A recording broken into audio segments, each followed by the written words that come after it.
Hi everyone, my name is Madison, and today we're going to be talking about musical instruments like these boom whackers. I'm going to play them right now.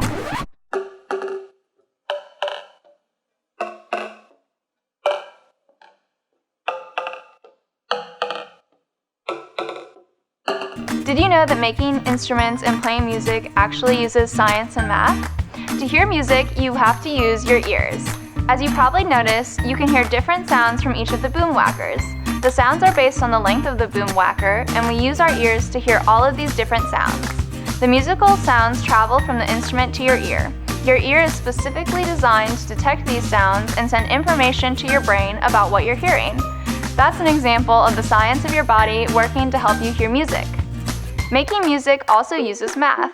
When bands create songs, they work together to make sure everything sounds good. They do this by playing their notes and using their instruments at certain times.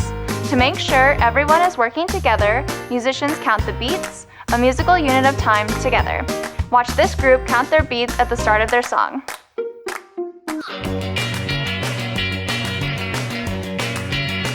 They even write sheet music, which tells them what beats everyone needs to play on, and how they are supposed to play their instruments. Here's an example of sheet music.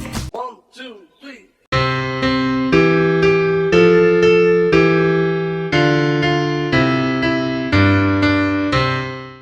Today, you all are going to use a different type of science, engineering, to create your own musical instruments. In engineering science, you build things and design machines to fix a problem. Today, the problem you are trying to solve is how to make music at home.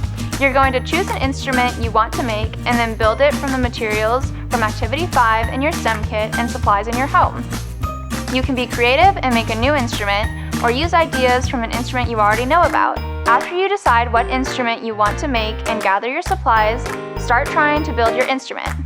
Once you have finished, try to play it to see what sound it makes. Are there any ways you can change your instrument to make it work better or change the sound? Keep experimenting to see how you can improve your design. You can also build lots of instruments and work with your family to play a song like Happy Birthday. Post pictures of your instruments or videos of you playing the instruments in the comment section below. You can also ask questions in the comments to get help on your activity. Good luck and enjoy your music!